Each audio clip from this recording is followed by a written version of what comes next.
Die! Goku! This is the first Dubster I've all three of us are here!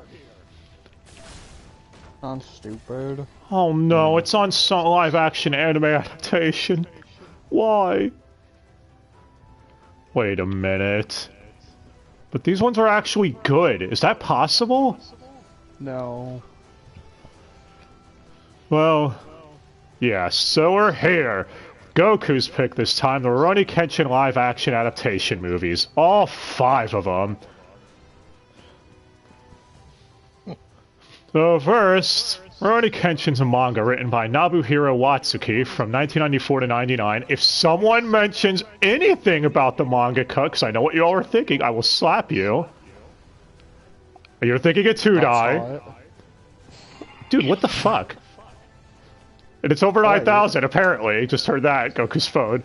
Anyway. Dean would also do an anime adaptation. This is Studio Dean. Then some people might also already catch it as Samurai X, if you're weird like that, I guess. Actually, I think it started with Samurai X, or is it in the middle of this shit? I have no idea. Either way, that's its alternate name. Anyway, the movie director would be Keiichi Tomo, who did The March Comes In Like a Lion live-action film. That never came over here, so it doesn't matter. Doesn't exist. Anyway, the films ran from 2012 till now, and the licensing of the films is stupid as hell. See, Funimation got the first 3, but because Funimation are incompetent, they lost the last 2 to Netflix because of their whole thing, waiting till the price drops to the bottom dollar at the last second to try swooping up the rights to save money. Yeah, that's bitten them in the ass several times now. Highly intelligent. You can tell they've never had monetary problems before. Like the times they went bankrupt like 3 times. Yeah. Anyway, I guess now we could talk about these films. Firstly, could you watch these movies without watching the anime? You actually probably could for the most part. I can't believe it either. Yeah, weren't you in agreement that the only thing that really seems to have suffered is some of the side character stuff? I mean, most of the side character stuff. Yeah, because the movies basically focus entirely on Kenshin's journey. Because he's a Rurouni, or a wandering samurai, who wants to move on from his days in the war now that they're in the Meiji era. And I honestly think that was for the best, because if they tried focusing on cramming in every character's thing, this could have been a mess. Actually, now I think about it, looking back, Kenshin is one of the only shonen pro tags that's in his late 20s / early 30s, isn't he? Aren't most of them teenagers? Yes. Yes, I think. Anyway. Well, before we get to any more of that, how are the special effects? Better than those shitty Hollywood movies. I mean, yes. You want to see Hollywood adapt this into a movie? No. Who the fuck ever said that? But they're doing My Hero Academia. Yeah, I'm sure. Yeah, I'm sure it's gonna be like Titan. Run from the hills. You're welcome. I don't know. I mean, hey, the OST was at least decent. It's your typical samurai movie OST. And who doesn't love samurai shit? Weird people, but they have no taste. We also refer to them as the internet. Anyways. Okay, well now we've got ADR director's time to break down for the dub. So at Funimation Land, it was Joel McDonald and Zach Bolton. Whereas at Bang Zoom Land, for the Netflix dubs for the last 2, it was John DeMita, someone who I don't think I've really heard of before now. I don't know. Someone to correct me. Dude, he was that one guy that did this. How could you not know? You're supposed to know everything about every VA ever in the whole universe. Well, let's break this down. So, we'll, I guess, try doing this film by film with the casting, the first three, since it's Funimation, and then we'll bring up the VUT changes when we get to the Netflix dubs. And no, they did not get the cast from the anime back for any of these. Do you really think Funimation could afford Richard Consino or Dorothy Fawn or any of them? Those are way above Funny's pay grades.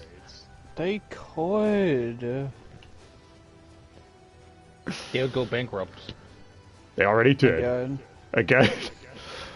Well, first we have Kenshin, who's Micah Solid. What? Oh, they'd bankrupt Sony this time. I'm down for it. Anyway, you'd all probably know Micah as Soul from Soul Eater. That's a show we should watch again at some point. I like that show. Or for and he's Yuno, the character who's never around in Black Clover. Or for casuals, the person you probably mistake for JYB.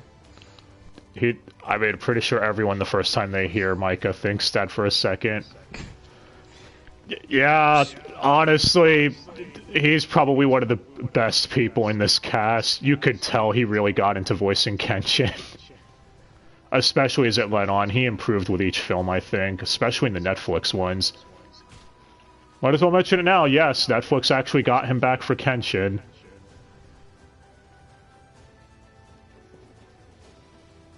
But, I don't know. You have any complaints about him, Dai? I mean, it's not like he's gonna get much work out Funny being so these the same 5 people. Anyways, hi. Well, after him we have Kaoru. Kaoru is one of the other main characters that Kenshin ends up meeting. What is it, her father died and left her a dojo, and she wants to teach people that the sword can protect people and not just murk them. But she's a secondary character, hence the probably mentioned at the beginning. I think in the first movie they did give her a decent amount. They did. But yeah, she's voiced by Alexis Tipton, who you all probably know as Trunks from Dragon Ball Super, or Hana from Prison School. That's her most notable role. Right, Dai? Yeah, sure, you just wanted to bring up Prison School. And don't worry, she suffers from silly dubisms, at least in the first film. If you pay attention, she'll constantly call Kenshin a Rurouni or a Rurouni.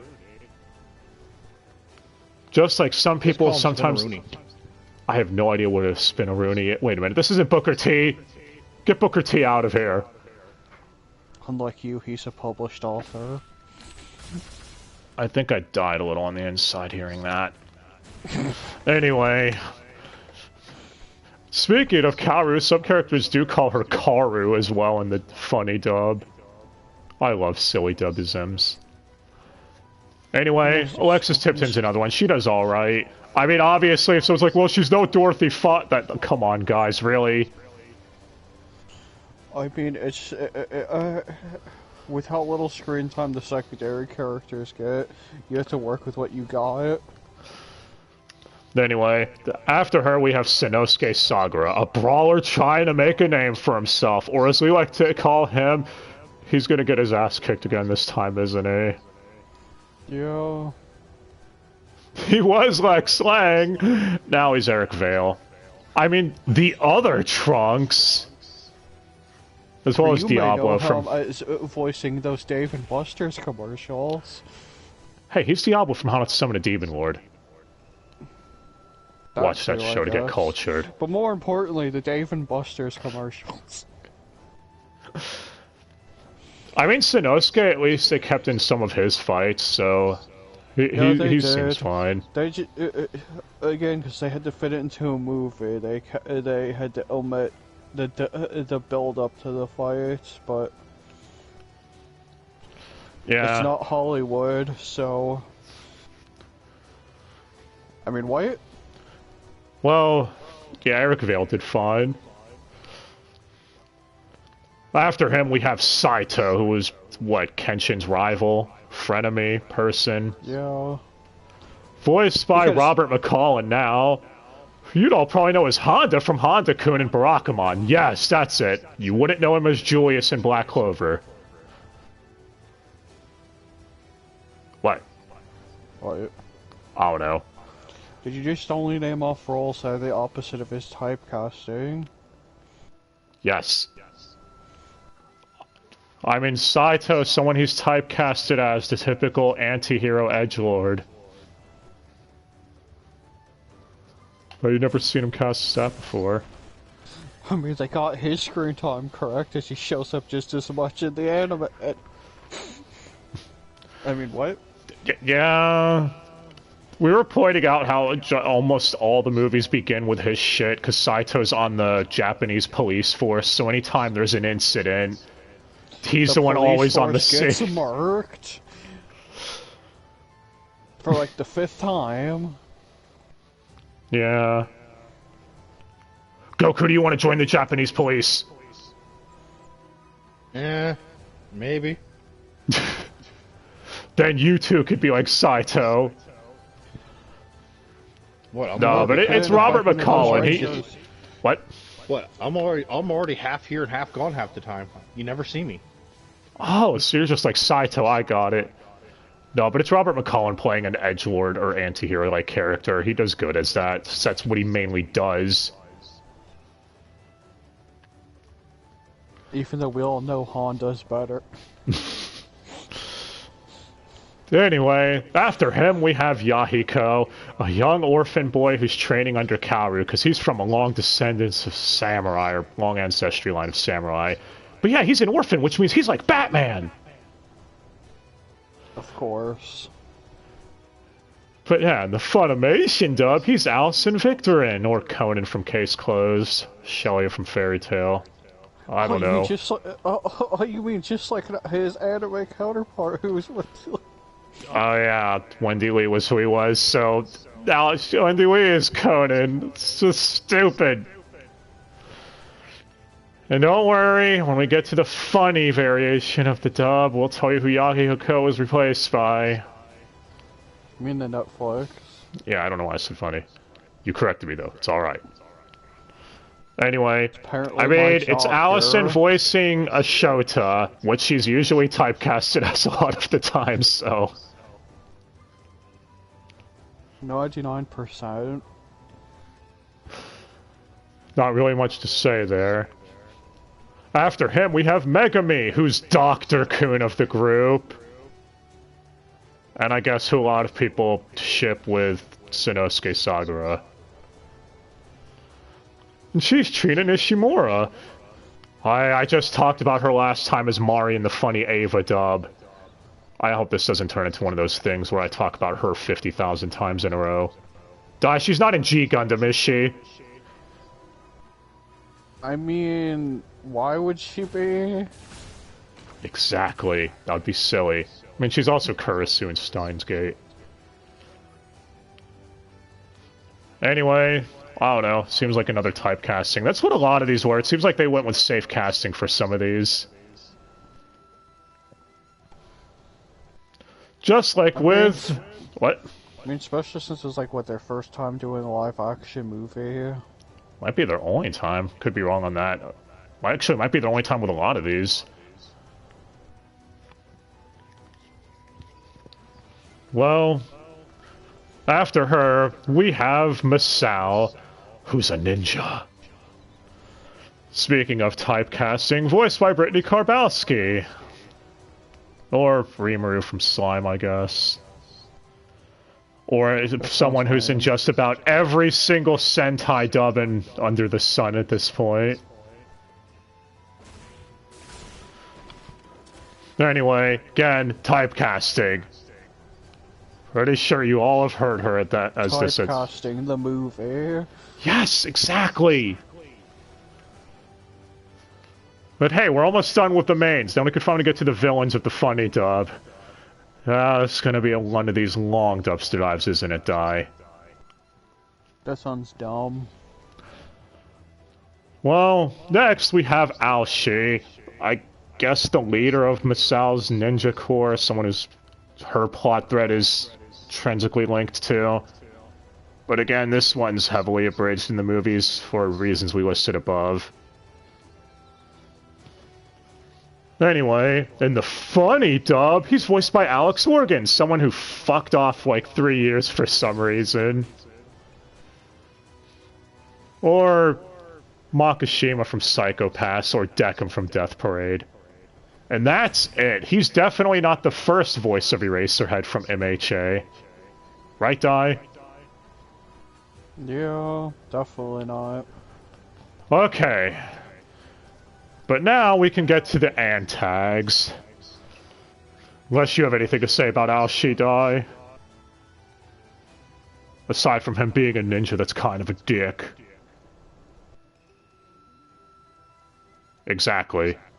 But Scorpion was a ninja.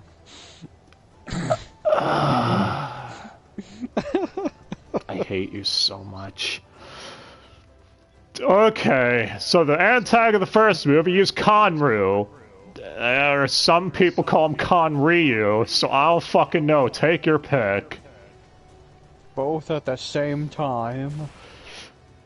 Anyway, he's a typical merchant drug lord person. And he has his own theme song. And you want to punch him in the face because he's kind of a dick. And which I guess what they were going for. Would you stop saying that? I bet Goku wishes he had his own theme song. Maybe. He does. It's his text notification. Brian Drummond's not in these movies. Yeah, still doesn't stop it from being Goku's unofficial theme song every time he shows up on one of these. Anyway, Conru's voiced by J. Michael Tatum. I hope this is the only time he voices one of the major antags of these films. Otherwise, it'd make Funimation look really fucking dumb. Oh, anyway, Funimation looking really fucking dumb. He's Zarbon from DBZ Kai. As talked about him as Kaji in the Eva funny dub, so there's that. Anyway, I mean, he does good voicing Conru. A dick that you want to punch in the face. His name is Richard? No, they didn't get Dick in for Kenshin. They couldn't afford him. Anyway. You can only afford him in Sengoku Basara. Now, as far as Conru's henchmen, I'm not going to go through all of them. We'd be here all year. I'm just going to name off the one that's basically the main antag of his group, Gene, who's voiced by John Swayze. Speaking of the Ava dub. Anyway, he's also Undertaker in Black Butler. The greatest character in Black Butler, tell me I'm wrong. And Gendo Ikari and Ava, that works too. Anyway, yeah, one thing with Jine's character, I take it you both notice how they combine two characters from the anime into one. Yeah, that makes sense. I mean, I guess they had to get Kaoru involved in the plotline, because, yeah, for those who don't know, there's a guy in the anime that's basically killing people in the name of Kaoru's dojo and her father's fighting style, dishonoring him. And then there's Gine, who's a guy that Kenshin knew from the war. They basically just combined the two into one, I guess, to make it more convenient. But if you think about it, it's like, why the hell would he be copying Kaoru's dojo's fighting style? What purpose does that serve him to do in this film? Makes no sense. It's just basically there just for Kaoru's sake to be plot convenient. What? Yes. Yes, it is. Nah, but that aside, John Swayze does a good job here. And his fight with Kenshin in the movie is really awesome. Actually, a lot of the sword fights I think are really good. But now we get to move on to the second two films, the duology, Kyoto Inferno and The Legend Ends. Except The Legend doesn't really end, because there were two more films after this. So I know everyone's wondering, who is Shishio? Basically the one antag everyone knows from Kenshin. Well, if you thought they were going to get Steve Blum in here, well, it's funny. I can't afford the Lin Q. What? I already made the Scorpion joke. Well, they couldn't afford him, but they did get David Ward. Or Adam from Skate the Infinity. You know, the guy who's like, hey, bitches and bros! That dude. The greatest character in that show. I guess he's Gaji on Fairy Tail. Which, yeah, we'll just say it up front. David Wald does an amazing job as Shishio. I know some people are going to be sad it's not Steve Blum, but I think as a stand-in, he does really well. Unless either of you have any complaints about him when he's monologuing and going crazy. He's not Adam enough. I think that's honestly when David Wald is at his best, is when he's hamming it up like this, because you can tell that's when he's having the most fun. And since Shishio is, well, over the top as hell, he got a lot to work with. Anyway, now for Shishio's henchmen. These ones I am going to go over because they're kind of iconic from the anime. And some of them do make important appearances throughout the rest of the films. First, we have Sword Hunter Cho, voiced by Clifford Chafin, or Bakugo, from MHA, I guess. Or is he? No, we're gonna talk about the dumb voice actor changes when we get to the Netflix stuff. That's all, we're almost there. Anyway, yeah, as the name implies, he basically looks for rare swords to steal. Woof. Or abducts children. Yeah, in order to hold them hostage so he can get a sword in exchange for their lives. Yeah, he's kind of obsessed. Clifford Chafin voicing a dick. Well, I hope when he shows up again later, he still has the same voice actor. Otherwise, this would be really stupid. Yeah. Especially if they got most, all the other ones back. Well, after him, we have Sojiro, who's, I guess, a young teen learning under Shishio. Sojiro is voiced by Justin Briner, or, speaking of my hero, it's Deku! And don't think we hear him voice Antags that much, to be honest, so that's something different. And, I don't know, I'll got a complaint, so I think he does well as Sojiro. Creepy-ass dude. And now we got Dai's favorite one that he loves making fun of whenever he's on screen. When Dai is Hoji, your OC. I mean, he's Ian Sinclair, or Whis, from Dragon Ball Super, or Magna. Actually, I just noticed we have a bunch of Black Clover characters. We got Longris as Sword Hunter Cho, Luck as Sojiro, Magna as Hoji. It's basically a Black Clover reunion. Yes, man. Okay, so yeah, to be blunt with Hoji, you all who've seen our Bleach retrospective will know our thoughts on Maki Ichino in the Bound arc. He's literally the same character. Oh yes, Master Shishio! Do you want me to lick your penis for you today? Oh, Master Shishio, I love you. That is a brilliant idea. That is his entire character. Except he's not treated as a threat, so unlike they attempted to with Ichino, say. Yeah. Well, anyway, it's Ian playing a beta to Shishio, so you know what you get there. Next is one who really didn't talk that much in these movies, Yumi, or Shishio's, I guess, love interest, kind of. If any of these henchmen suffered in the film, it was definitely her. Anyway, she's voiced by Alex Moore, Get Colonized Dai. Or Flare from Fairy Tail, or Nozomi from A Centaur's Life, I guess. Not really much to go off of, though, because this character barely talks until the climax. What? Have like they have like lions. Yeah. A lion. Yes. Well, the last one to mention is the one who Sanosuke gets to fight, the monk, whose name I cannot remember off the top of my head. Someone will point it out. Anyway, he suffered a lot in this one. He did, but it's fine. Again, we're pointing out side character stuff suffered, but to be honest, like we pointed out before, this was the best way to adapt these series, or this series. Otherwise, it would have been really bad. Format anyways. Anyway, Shishio's monk, who Sanosuke calls a Christian, and then during their fight, he's a Buddhist. I have no idea. I'm really confused. Someone help. Pretty sure there's a big difference between the two religions. Anyway, he's voiced by J. Michael Tatum.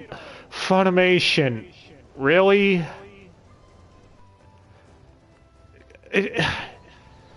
You were only dubbing 3 films. It's not like this is... You were dubbing the entire long-running anime. I just... It makes sense if you don't think about it. Speaking of which, the ad voice recycling from Funimation was pretty bad in these films. There's a bunch of Brandon Potters and Dallas Reeds, speaking of Asta. And Vic even had a few ad voices in the 3rd film. He even replaced an ad voice. Who was then replaced as an ad voice? Yeah, so... During the movies, you're going to see flashbacks of Kenshin's time in the war, because, alright, we might as well bring up this other dubism that's kind of dumb across both studios. Kenshin is known as a manslayer, hence Goku's PSN, or whatever you want to call it. Yeah, but in the Funimation dub, they changed it to Kill Sword. Anyway, Kill Sword sounds lame by comparison, man, I'm going to be honest. Yeah, I wonder if I could get lamer. But yeah, so when it shows flashbacks of this, there's one guy it shows Kenshin kill where the guy's like, I can't die, I've got a wife to come home to, etc. And in the first film, we don't know who it was voiced by, but in the second 2, it's Vic. And then when we get to the Netflix dub, when he has flashbacks again, it's a different voice actor again. It's Xander Mobus in that one. It's like, this guy couldn't maintain his voice, man. Or his life. Or his life. Yeah, we even counted. You get to see this guy get murked like 8 times, because Kenshin keeps having nightmares of it. But, yeah. Honestly, I guess that's really it for the Funimation side of things. There's not really any complaints aside from them recycling voices. Like, why the fuck was Michael Tatum used again as another Antag? Just 2 films later. I mean, it could be dumber. He could voice 2 people, and one of those killed his other voice. Well, I expect this from California, which we're going to get to in a second. But from Funny, what, did they have no other voice actors on hand? No. Okay, so yeah. First 3 films, I guess give thoughts on them real quick as a trilogy, because this, before we knew there were going to be a second or last 2. It was the whole, like, what did they adapt? The first, like, 50 episodes into 3 movies? And honestly, it could have been a hell of a lot worse. Outside of the secondary characters suffering? Yeah, honestly, if you want my thoughts, the character that suffered the most in these films was definitely Yahiko. You could probably write him out of the movies and nothing would change. He just sort of exists. Yeah. I don't know. You got anything, Goku, on the first 3 movies, the Shishio arc? Not really. Well, guess we get to move on to the last 2 films, aka the ones that adapted the final arc of the manga, which Studio Dean failed to do, because they're Studio Dean, and that's what they like doing. So this is stuff that our anime-only fans would really like, I guess. Well, as we said, the beginning, which is a prequel, and the final, which is the end of everything, both came out in 2021. Apparently both of them were being filmed in Japan at the exact same time. Which would explain why when the final shows like a 2-minute clip of the beginning, they just recycled the footage. And I don't know. I mean, I'm sure you could see why people say these 2 are probably the best films out of the whole quintilogy, if you want to call them that. Because they're new content for anime people? not just that, but the way they cover it. These films are essentially focused entirely around Kenshin. Like, the entire arc in the manga, from my understanding, was meant to be based around Kenshin fighting his past and everything like that himself. I mean, that's pretty much the entire show. Yeah, but you know what I mean. This seemed the most personal conflict with him. So I think because of that, the side characters not being as involved for a lot of it works in these films' case, because these are the ones that are most personal to Kenshin. Anyway, so let's get the replacements out of the way, because some of them are really fucking stupid. First is Yahiko, voiced by Casey McGillio, or Shinji from the Ava dub of Netflix. Yes, the Netflix dub of Ava, there we go. I did it again, I did that shit before. Right, well, that's two of my favorite voice actors you've replaced already. I'm starting to get frustrated here. Well, they're also Haruka and Bungo the Alchemist, which I haven't seen that show, so I don't fucking know.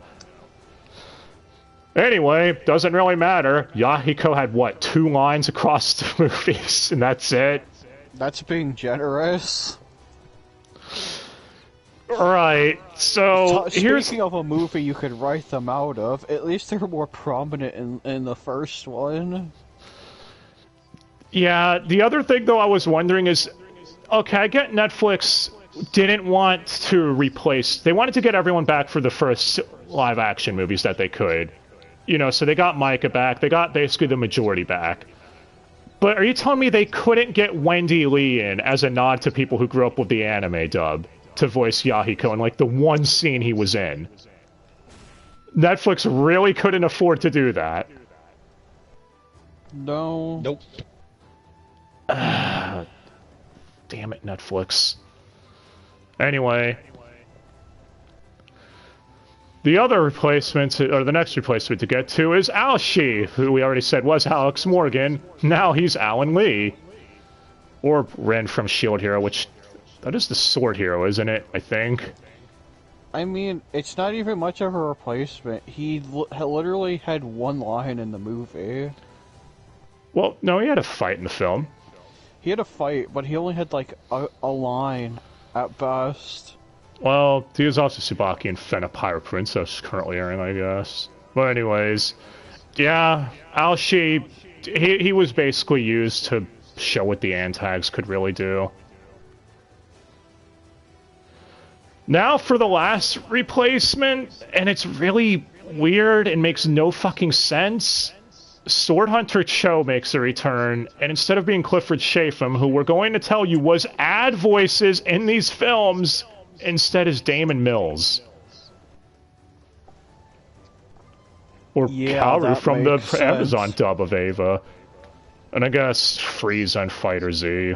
Sure. The inferior Chris Aris, if you want to call him that. The inferior fighting game. Damn it, Doc. No, but seriously, like, you guys went out of your way. They even got Justin Briner back in as Sojiro, but they couldn't get Clifford Chafin back in. It makes no sense. The person who's I don't know, but in quite a few LA dubs of things right now, and he's currently in Iruma. Demon School indeed. You know, the cynical part of me wants to think that Netflix only put Damon Mills in this role because, hey, we need gay representation on the voice actor side. Would you put it past him? I told you the story of what happened with Ava. Yeah. Anyway. But yeah, it's not really one of those things where it's like, oh, Sword Hunter Cho is now a much downgrade or something. No, both of them do fine as the character. I mean, he's just voicing a dick. I mean, just change is a big question mark. But don't worry, remember, because we're in Netflix territory dubbed out of Bang Zoom, you all know what that means. Lots of recycled ad voices. Bunch of Xander Mobises. There's a few Kellen Goths, including one that ends up killing himself. Did no one watch this back in English and think, huh, you know, this might look really stupid. We have a guy voicing another guy, and the two of them are fighting, and they kill each other. Not fighting. He got sneak attacked. You know what I mean, though. Like, come on, man. Oh, yeah. One person we didn't bring up. I was saving it for here because, again, more double casting that's just stupid. So in the Funimation dub, Master Seijiro, or Kenshin's teacher, is Chris Sabat. Yeah, unfortunately you get the couch here, I know. The couch caster himself. But anyways, they bring him back to reprise his role in the final film, while also double casting him as one of the main Antag's henchmen. Whatever the fuck that thing is. Yeah, I don't even know. I really don't. His name is Mumoy. The only reason I remember it is because he referred to himself in the third person when he first showed up. I don't know if you remember that. Yeah. But alright. So for the new characters that show up in these movies, I guess we'll go over them real quick. First, we have Tomoe, who's the main of the beginning, I guess. Or someone Kenshin falls for. Anyway, she's voiced by Suzy Young, or Eula from Genshin Impact. Or Dai's favorite character, Cha-Cha from Super HX Heroes, right, Dai? Why? Because it's your favorite anime. And, I mean, she does fine. She's basically playing the tragic heroine of a story that you know how it's going to end when seeing it. You know exactly where this is going, being as how it's a story covering Kenshin's time in the war, where they claim he murdered hundreds of people, etc. Anyway, and then the main antag of the final, Inishi, who wants revenge on Kenshin. Because, I mean, we just listed reason up above. Anyway, Inishi's voiced by Alex Lee, or Zenitsu from Demon Slayer, I guess. Or Mikey from Tokyo Revengers. I like Tokyo Revengers, don't you, Dai? Yes. Yeah, I'm gonna be honest, Alex is another one who stands out here amongst everyone. You can tell he went all in for this role, too. The scenes where he's reminiscing on how fucked up his past is, you can really tell that he's doing his best. He's the best. Wait. Yes. But now, looking at this, it makes me think they have Alex Lee, but they lost Alex Morgan as Aoshi. Is it because the Kenshin films can't have two Alexes on the cast list, otherwise the universe would implode? No, they just replaced him with Alan. Instead of who's replaced by and everything else. Oh, yeah. Alright, I'll bring that up real quick. So for those who don't know, Alex Morgan, 90% of the time is always replaced by Chris Waycamp, like with Eraserhead and MHA.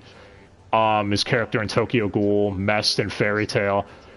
And Chris Waycamp was a character in the beginning film, so when we got to the final, you'd think, oh, okay, so they're just gonna put... They didn't? Okay. That's the biggest surprise of all. But anyways... That was the question, because that was just random from the band in the beginning. Yeah.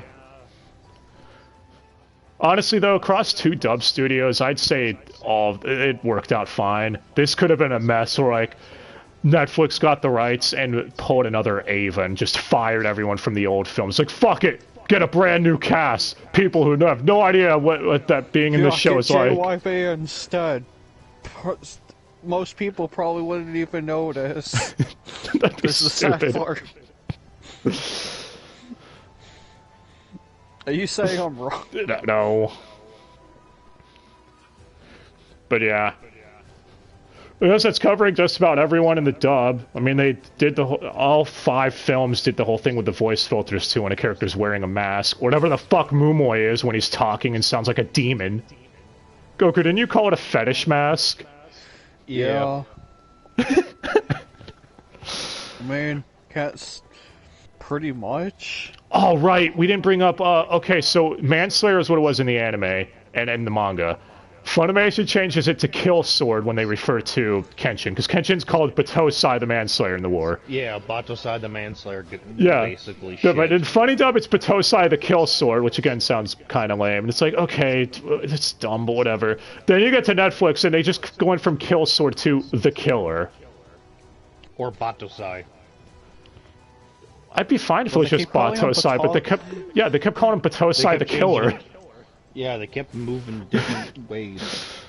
And it's like, okay, you could say lip flaps for The Killer, but that's the same amount of syllables as Manslayer, so no. Netflix, come on, you could have gone back. Or at least stayed consistent, I don't know. The Killer. Yeah, D-Killer from Phoenix, right? I know that's what you're thinking, Di. Objection. That sounds silly. And that was silly. But yeah. Honestly, if I had to pick MVPs for the dub, it's going to be Micah as Kenshin, David Wald as Shishio, and Alex Lee as Inishi. I think those three easily did the best in these films. Everyone else did fine. But, yeah, those three I feel were the standouts. Also, you're saying the standouts are the people with arguably the most screens. I guess that's true, but still. Yeah, I know, since I put it that way, it sounds kind of silly, doesn't it? Well, I don't know. So which film do you think was the best, Di? The best one, obviously. I mean, hey, if Hollywood adapted these... I mean, you can't even really count the final as its own movie with how heavily tied it is to the one before it. You mean the beginning? Yeah. Yeah, the final does have a scene that tries recapping the beginning in like 2 minutes for those who didn't see it. But yeah, if anyone's wondering the order to watch them in, it's Origins, Kyoto Inferno, The Legend Ends, the beginning, and then the final. I know for some reason the beginning came out like a month after the final, but no, I really think you should watch the beginning first. It makes the most sense narratively. Beginning of the end, that's all we know. Yeah, Also, that's really dumb to have one named Origins and the beginning. Yeah, it confused the Just hell out of me saying. too when I looked that up. Because I saw, like, oh, Netflix got the very Yeah. first Kenshin film, the beginning. And then I was like, oh, this is a different film. And then I pulled it up like, oh. Which, Yeah, by the then way, when you told me Di, about that shit. would you like to know why it was called Origins? That was a Funimation decision. You see, in Japan, the movie was just called Rurouni Kenshin, the movie. Because they didn't know if it was going to take off or not, so they just... That's it. Funny were the ones who rebranded it Part 1 Origins. So they inadvertently made things confusing as hell. Yeah. Which, honestly, Isn't that does great? explain it if you think about it. Because remember, the first Kenshin movie does end at the end of the first arc and seems pretty conclusive. We're like, oh, I guess they could leave it there. It was alright.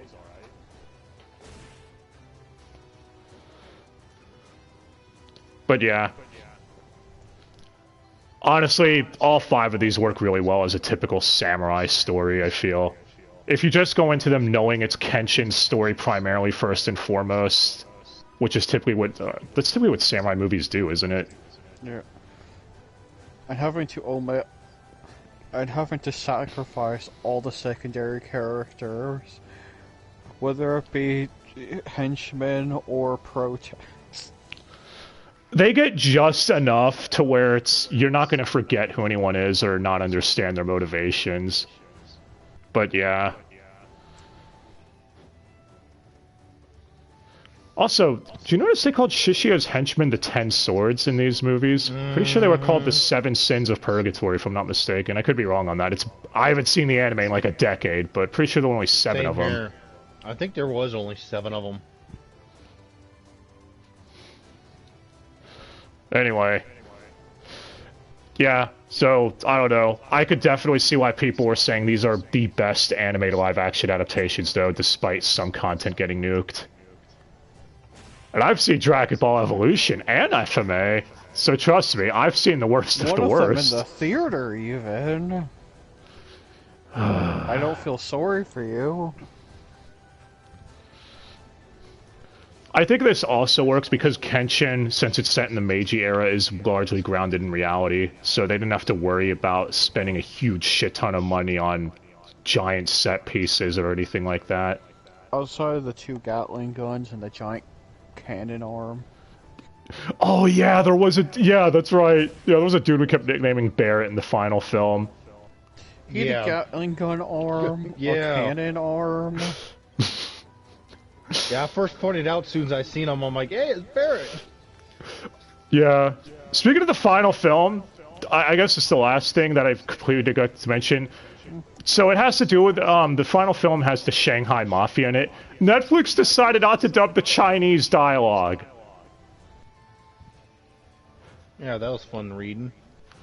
Had to read so fast, I mean, it's not there enough to make it a huge hindrance, though. I mean, what was it there in like 2 scenes? 3, 4. It was barely there. But yeah, it's still noticeable enough to point out, like, damn it, Netflix, really?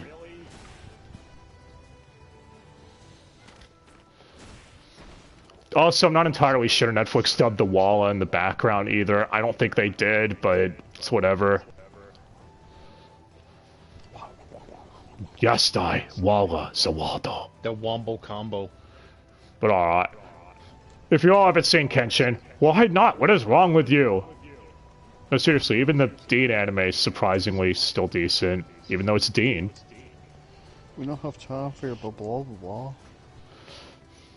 And for those who have seen the anime and want to see the live-action films, or were worried about them, yeah, definitely go check them out. Unfortunately, though, the licensing's a little screwy thanks to Funny being funny, so I don't even know if Funimation still has the first 3 films at this point. Just pretend they do until you find out they don't. That way you're not wrong, but you're still an asshole. Also, can we agree Aniplex needs to go fuck themselves? They literally just revoked the rights to the Kenshin anime and are refusing to put it out on anything so no one can own it. I know that's their way of things. They did it with OG-FMA, at least over here in the US. Yeah, if it's not that, it's poorly adapting something. Yeah. Anyway. Well, guess that's it. Let us know what you thought. Hope you all enjoyed us going over the 5 Kenshin films, giving our thoughts on them. Honestly, I think all 5 of these films are really good.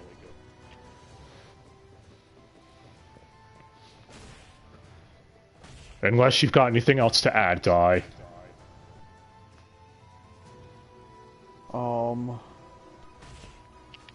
Yes.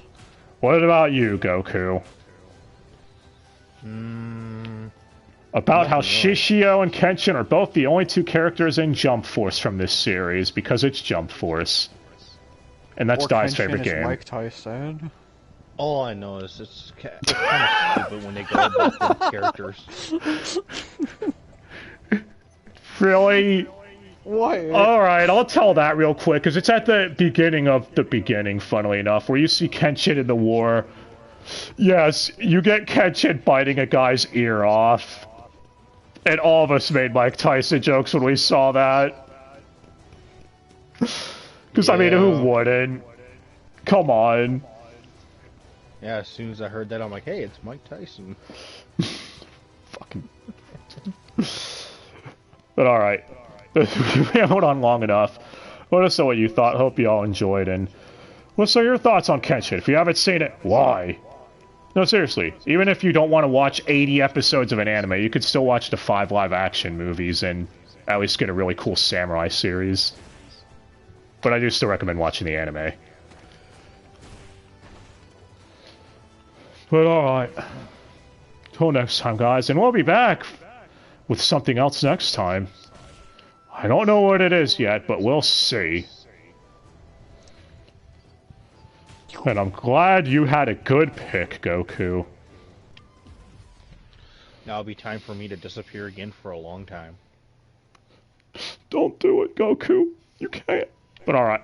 Till next time, guys. Thanks again for watching. Hope you all have a good day. Till then. Bye!